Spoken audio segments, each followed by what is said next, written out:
Hi ಸ್ನೇಹಿತರೆ, ಶಾನ್ baby foods ಚಾನಲ್ಗೆ ಸ್ವಾಗತ.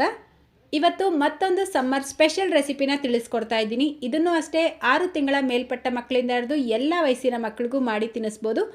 ಸೊ ಬನ್ನಿ ಮಾಡೋದು ಯಾವ ರೀತಿ ಅಂತ ನೋಡೋಣ.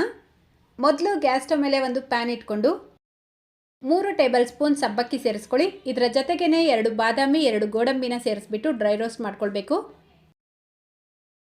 ನೀವು ಇದೇ ಮೊದಲನೇ ಸಲ ಮಕ್ಕಳಿಗೆ ಡ್ರೈ ಫ್ರೂಟ್ಸ್ ಕೊಡ್ತಾ ಇದ್ದೀರಾ ಅಂದರೆ 1 ಬಾದಾಮಿ 1 ಗೋಡಂಬಿ ಸೇರಿಸ್ಕೊಳ್ಳಿ.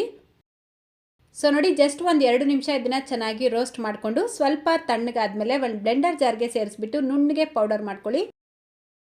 ನೋಡಿ, ಈ ಪೌಡರ್ನ ಈಗ ಒಂದು ಪಾತ್ರೆಗೆ ಸೇರಿಸ್ಬಿಟ್ಟು 1 ಕಪ್ ನೀರು ಸೇರಿಸ್ಕೊಳ್ಳಿ. 1 ವರ್ಷ ಮೇಲ್ಪಟ್ಟ ಮಕ್ಕಳಾದರೆ ನೀವು ನೀರಿಗೆ ಬದಲಾಗಿ ಹಾಲು ಬೇಕಿದ್ರೂ ಉಪಯೋಗಿಸ್ಬೋದು. ಈಗ ಈ ಪಾತ್ರೆನ ಗ್ಯಾಸ್ ಸ್ಟವ್ ಮೇಲೆ ಇಟ್ಟು ಲೋ ಫ್ಲೇಮ್ನಲ್ಲೇ ಒಂದು 3 ರಿಂದ 4 ನಿಮಿಷ ಚೆನ್ನಾಗಿ ಮಿಕ್ಸ್ ಮಾಡ್ಕೊಳ್ತಾ ಬೇಯಿಸ್ಕೊಳ್ಬೇಕು. ನೋಡಿ, ಕರೆಕ್ಟಾಗಿ 3-4 ನಿಮಿಷ ನಾನು ಬೇಯಿಸ್ಕೊಂಡಿದ್ದೀನಿ. ಇದು ಸ್ವಲ್ಪ ಗಟ್ಟಿಯಾಗಿದೆ ಅಲ್ವಾ. ಈಗ ಇದಕ್ಕೆ ಅರ್ಧ ಆ್ಯಪಲ್ನ ಪೇಸ್ಟ್ ಮಾಡಿಬಿಟ್ಟು ಸೇರಿಸ್ಕೊಳ್ತಾ ಇದ್ದೀನಿ. ಅಂದರೆ ಆ್ಯಪಲ್ ಪ್ಯೂರಿನ ಸೇರಿಸ್ಬಿಟ್ಟು ಚೆನ್ನಾಗಿ ಮಿಕ್ಸ್ ಮಾಡ್ಕೊಳ್ತಾ ಮತ್ತೆ ಒಂದು 4 ರಿಂದ 5 ನಿಮಿಷ ಬೇಯಿಸ್ಕೊಳ್ಬೇಕು.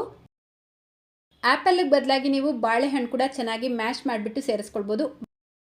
ಬಾಳೆಹಣ್ಣು ಸೇರಿಸ್ತೀರಾ ಅಂದರೆ ಈ ರೀತಿ ಆ್ಯಪಲ್ ಬೇಯಿಸೋ ಥರ ಬೇಯಿಸ್ಕೊಳ್ಬಾರ್ದು. ಈ ಗಂಜಿ ರೆಡಿ ಮಾಡಿದ ತಕ್ಷಣ ಗ್ಯಾಸ್ ಫ್ಲೇಮ್ನ ಆಫ್ ಮಾಡಿಬಿಟ್ಟು ಮ್ಯಾಶ್ ಮಾಡ್ಕೊಂಡಿರುವಂಥ ಬಾಳೆಹಣ್ಣನ್ನ ಸೇರಿಸಿ ಮಿಕ್ಸ್ ಮಾಡಿ ಪಾಪುಗೆ ತಿನ್ನಿಸ್ಬೋದು. ಸೊ ನೋಡಿ, ಕರೆಕ್ಟಾಗಿ 4-5 ನಿಮಿಷಕ್ಕೆ ಇದು ಸ್ವಲ್ಪ ಗಟ್ಟಿಯಾಗಿರುತ್ತೆ. ಈ ಕನ್ಸಿಸ್ಟೆನ್ಸಿ ಇರಬೇಕಾದ್ರೆ ಗ್ಯಾಸ್ ಫ್ಲೇಮ್ನ ಆಫ್ ಮಾಡ್ಕೊಳ್ಳಿ. ಈಗ ಒಂದು ಸರ್ವಿಂಗ್ ಬೌಲ್ಗೆ ಸೇರಿಸ್ಕೊಳ್ತಾ ಇದ್ದೀನಿ. ಇದಕ್ಕೆ ಯಾವುದೇ ರೀತಿ ಎಕ್ಸ್ಟ್ರಾ ಸ್ವೀಟ್ ಸೇರಿಸೋ ಅವಶ್ಯಕತೆ ಇರೋದಿಲ್ಲ, ಯಾಕಂದರೆ ಆ್ಯಪಲಲ್ಲಿ ಆಲ್ರೆಡಿ ಸಿಹಿ ಅಂಶ ಇರುತ್ತೆ. ನಿಮಗೆ ಬೇಕಿದ್ರೆ ಸ್ವಲ್ಪ ಬೆಲ್ಲ ಅಥವಾ ಡೇಟ್ ಸಿರಪ್ ಬೇಕಿದ್ರೂ ಸೇರಿಸ್ಬಿಟ್ಟು ಪಾಪುಗೆ ತಿನ್ನಿಸ್ಬೋದು. ಈ ರೆಸಿಪಿನ ನೀವು ಬೆಳಿಗ್ಗೆ, ಮಧ್ಯಾಹ್ನ, ಸಂಜೆ ಯಾವಾಗ ಬೇಕಾದರೂ ಮಾಡಿ ತಿನ್ನಿಸ್ಬೋದು. ಸೊ ಇವತ್ತಿನ ರೆಸಿಪಿ ಇಷ್ಟೇ. ಇಷ್ಟ ಆಗಿದ್ರೆ ಪ್ಲೀಸ್ ಈ ವಿಡಿಯೋಗೊಂದು ಲೈಕ್ ಮಾಡಿ, ನಿಮ್ಮ ಫ್ರೆಂಡ್ಸ್ ಮತ್ತು ಫ್ಯಾಮಿಲಿಯವ್ರ ಜೊತೆಗೂ ಈ ವಿಡಿಯೋನ ಶೇರ್ ಮಾಡ್ಕೊಳ್ಳಿ ಅಂತ ಹೇಳ್ತಾ ಇದೇ ರೀತಿ ಮತ್ತೊಂದು ರೆಸಿಪಿಯೊಂದಿಗೆ ಸಿಗೋಣ. Thank you.